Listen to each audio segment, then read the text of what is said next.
This is absolutely devastating, and I'm still in complete shock as I record this video. Cody Rhodes, the man who came back to WWE to finish his story, the man who defeated Roman Reigns at WrestleMania, the American Nightmare himself, has decided to leave WWE after losing to Drew McIntyre in what might be the most brutal 3 stages of hell match we've ever witnessed. And here's the part that's going to make your blood boil. WWE management apparently saw this coming and did nothing to prevent it. They let their top babyface, their most marketable star, walk out the door because of backstage politics and creative differences that should have been resolved months ago. I need you to understand the gravity of what just happened, because this isn't just another wrestler leaving. This is the biggest departure from WWE since CM Punk walked out in 2014, and the ramifications are going to shake the entire wrestling industry to its core. If you think I'm exaggerating, stick with me until the end of this video and tell me I'm wrong. I guarantee you won't be able to. Let's start with the 3 stages of hell match itself, because what we witnessed was nothing short of a career-ending war. Cody Rhodes and Drew McIntyre had been building toward this confrontation for months, with tension escalating to the point where only the most extreme stipulation could settle their rivalry. WWE announced it would be 3 stages of hell: traditional wrestling match first, street fight second, and steel cage third. The stakes were crystal clear. The loser would have to take a mandatory 6-month sabbatical from WWE television. Stage 1 started with pure technical wrestling, both men showcasing why they're considered 2 of the best in the world. Cody controlled the early portions with his signature offense, hitting beautiful disaster kicks and working over Drew's leg to set up the figure 4. But Drew's power advantage became apparent as the stage progressed. He hit Cody with a devastating future shock DDT and nearly won with a Claymore, but Cody kicked out at 2.9. The back and forth was incredible, with near falls that had the crowd on their feet.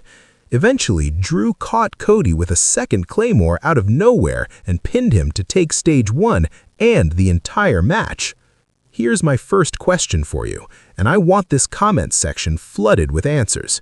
When was the last time you saw Cody Rhodes lose the first fall in a multi-stage match? Because his track record in these situations has been nearly perfect, and losing that first stage seemed to rattle him psychologically. Stage 2, the street fight, was absolute chaos. Weapons came into play immediately, with both men utilizing everything from steel chairs to kendo sticks to tables. Cody fought with desperation, knowing he had to even the score or face elimination. He hit Drew with crossroads onto a pile of chairs, but somehow the Scottish Warrior kicked out. The violence escalated to insane levels. Drew powerbombed Cody through a table at ringside, and the impact sounded like a car crash. Cody retaliated by smashing a steel chair over Drew's back repeatedly, each shot echoing through the arena. The finish of stage 2 is where things got controversial. Cody set up for another crossroads, this time onto a steel chair, but as he lifted Drew, the chair somehow shifted position, and Drew landed awkwardly, appearing legitimately hurt for a moment. The referee checked on Drew, and during that distraction, someone from the crowd, later identified as a planted performer, threw another chair into the ring that hit Cody in the back of the head. Drew capitalized immediately, hitting a Claymore on the dazed Cody and pinned him to win stage 2 and the entire match. The arena fell silent. Cody Rhodes had lost, and the implications were staggering. But what happened next is what nobody expected, and what's going to change WWE forever. After the match, as medical personnel were checking on both exhausted competitors, Cody Rhodes grabbed a microphone. His face was bruised, bleeding from the mouth, barely able to stand, but he had something to say. The crowd quieted down completely, sensing something significant was about to happen, and then Cody spoke words that will echo through wrestling history. "I came back to WWE with one goal: to finish my story. I did that. I beat Roman Reigns. I won the championship. But somewhere along the way, this company forgot what I sacrificed to get here. They forgot the years I spent building myself outside these walls. They forgot that I didn't need WWE. I chose WWE. And tonight, after what I just experienced in that ring, with the politics, with the interference that everyone saw but nobody will acknowledge, I'm making a choice again. I'm done.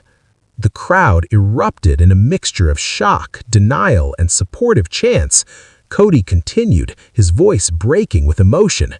To the WWE Universe, you've been incredible. You've supported me through everything, and I will never forget that.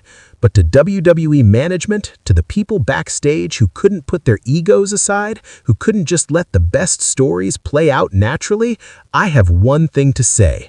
You just lost your biggest star, and you have nobody to blame but yourselves. He dropped the microphone, and the sound of it hitting the canvas was deafening in the stunned silence that followed. Cody then did something even more shocking. He removed his weight belt, the symbol of his WWE return and his championship lineage, placed it in the center of the ring, and walked up the ramp without looking back. Drew McIntyre stood in the ring looking equally shocked, clearly not expecting this outcome. Comment below right now and tell me, did Cody Rhodes make the right decision walking away, or should he have stayed and fought through the political nonsense? Because I'm genuinely torn on this, and I need to hear what the wrestling community thinks. Backstage reports immediately started flooding in from wrestling journalists with connections inside WWE. According to multiple sources, Cody Rhodes had been increasingly frustrated with creative direction over the past few months. Despite being champion and the top merchandise seller, he was constantly being asked to put over part-time talent and older stars rather than building new main eventers. He allegedly had heated arguments with certain creative team members about the booking of his matches and the overall direction of his character. The 3 Stages of Hell match was apparently the breaking point. Sources say Cody specifically requested that the match be clean, with no interference or controversial finishes, because he wanted to show that he and Drew could have a classic on their own merits. But WWE higher-ups allegedly overruled him and insisted on the interference spot during Stage 2 to create controversy and talking points. Cody saw this as the final disrespect and made his decision to leave right then and there. What's particularly damning is that Triple H, who's been running creative and has a long history with Cody, allegedly tried to talk him out of leaving immediately after the match. They had what witnesses described as an intense conversation backstage, with Cody remaining firm in his decision. The fact that even Triple H couldn't change Cody's mind shows how deep the frustration runs. Here's a trivia question for the die-hard fans. How many times has Cody Rhodes walked away from WWE in his career? Drop your answer in the comments, because this pattern of Cody leaving when he feels disrespected is becoming a significant part of his legacy, for better or worse. The immediate fallout from Cody's departure is catastrophic for WWE's short-term plans. They just lost their world champion, their top babyface, and their most reliable main event draw. WrestleMania season is approaching, and now they have to completely restructure their plans. Who becomes the new face of the company? How do they explain Cody's absence to the audience? What happens to the championship? These are questions WWE needs to answer immediately, and there are no easy solutions. Social media exploded within minutes of Cody's announcement. The hashtag #ThankYouCody trended worldwide instantly. Wrestling fans, regardless of company allegiance, expressed shock and sadness at losing one of the industry's biggest stars from WWE programming. Many fans blamed WWE management for creating an environment where someone like Cody Rhodes felt he had no choice but to leave. Others criticized Cody for being unprofessional and breaking his contract over creative disagreements. The business implications are staggering. Cody Rhodes was featured in nearly every major WWE marketing campaign. His merchandise sales were reported second only to Roman Reigns. He was the centerpiece of WWE's media appearances and sponsor obligations. Companies that partnered with WWE specifically because of Cody's mainstream appeal are now questioning their investments. The stock price concerns alone could pressure WWE to resolve this situation quickly.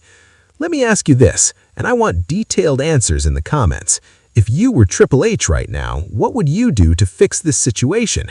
How do you convince Cody Rhodes to come back, or do you move on and build around someone else?